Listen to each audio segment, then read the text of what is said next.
উলামায়ে কেরাম গ্রেপ্তার হলে আমাদের মনটা বড় খারাপ হয়ে যায়, কারণ সে আলেম।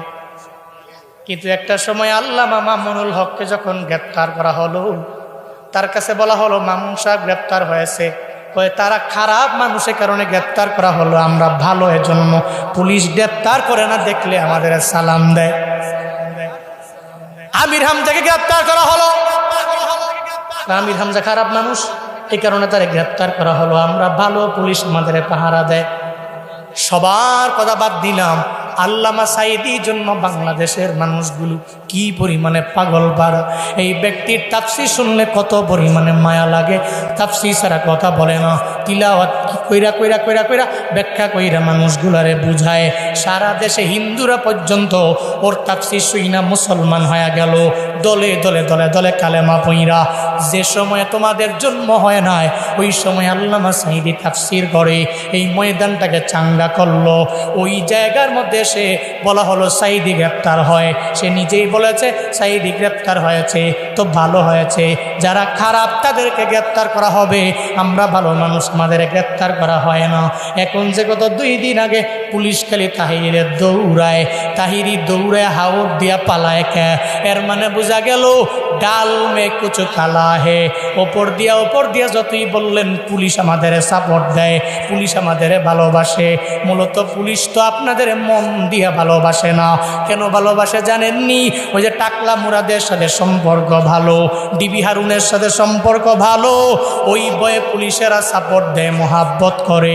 এখন ডিবি হারুন নাই, টাকলা মুরাদও নাই, এখন আপনাদেরও আর সাপোর্টার নাই, ঠিক কিনা? যেই সমস্ত মানুষগুলো যুদ্ধের ময়দানে যাওয়ার পরে এদের বাবার সামনে দাঁড়ায় গেল, বাবার বিরুদ্ধে যায় আল্লাহর পক্ষে দাঁড়ায় গেল। এদের ভাই সামনে দাঁড়ায় গেল, আল্লাহর পক্ষে গিয়া ভাইয়ের বিরুদ্ধে দাঁড়ায় গেল। এদের সামনে আত্মীয় স্বজন দাঁড়ায় যাওয়ার পরে আল্লাহর বিরুদ্ধে না, যে ভাইয়ের বিরুদ্ধে, আত্মীয় বিরুদ্ধে দাঁড়ায় গেল। আল্লাহ পাক জানায়া দেয় এদের ঠিকানা হলো আমি রবের জান্নাত। জোরে পড়েন সুবহানাল্লাহ। ওই জান্নাতে কয়দিন থাকবে? 1 দিন থাকবে, 2 দিন থাকবে, এমন না, খালিদিনা ফিহা, ওই জান্নাতের মধ্যে এরা অনন্তকাল থাকবে। এরপরে আল্লাহ পাক বলছেন এদের প্রতি আমি আল্লাহ কি পরিমাণে রাজি জানো? রাদিয়াল্লাহু আনহুম ওয়া রাদু আন, তাদের প্রতি আমি আল্লাহ রাজি হয়ে গেলাম, এরা আমি আল্লাহর প্রতি রাজি হয়ে গেল। উলাইকা হিজবুল্লাহ, এরা কোন দলের লোক? আওয়ামী লীগের লোক নাকি বিএনপির লোক নাকি জামাতের লোক নাকি জাতীয় পার্টির লোক নাকি এলডিপির লোক? এরা কোন দলের লোক? আল্লাহ এদের দলের নাম ঘোষণা করে দিলেন। আল্লাহ বলেন এরা দুনিয়ার কারো দল না, দে আর টিম অফ আল্লাহ, এরা হচ্ছে আল্লাহর দল। চল্লে পড়ো আল্লাহু আকবার। আল্লাহ বলেন পয়গম্বর আপনি আমার বান্দাদেরকে পাবেন না যারা আল্লাহর প্রতি ঈমান আনলো, আখিরাতের দিনের প্রতি ঈমান এনে নিল।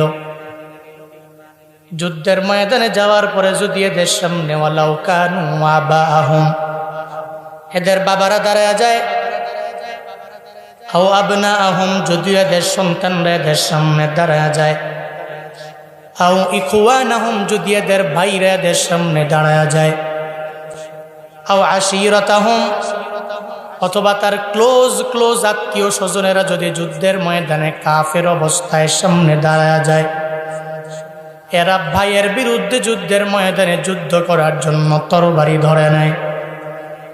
এরা তাদের বাবার বিরুদ্ধে, এদের সন্তানের বিরুদ্ধে, ক্লোজ আত্মীয় স্বজনের বিরুদ্ধে তরবারি ধরতে পারে। এরপরেও আল্লাহ এবং রাসূলকে চাইরা এরা যুদ্ধের ময়দান থেকে পলায়ন করে না।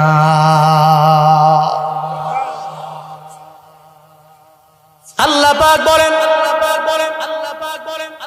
ও পয়গম্বর আমার, আপনি যুদ্ধের ময়দানে গেলেন, সাহাবায়ে কেরাম আপনার সঙ্গে যাওয়ার পরে এদের বাবারে দেখে এরা পিছপা হবে না, বরং এতটুকু বুঝবে, জানবে আল্লাহ আমার আপন, আমার বাবা আল্লাহর চাইতে আপন।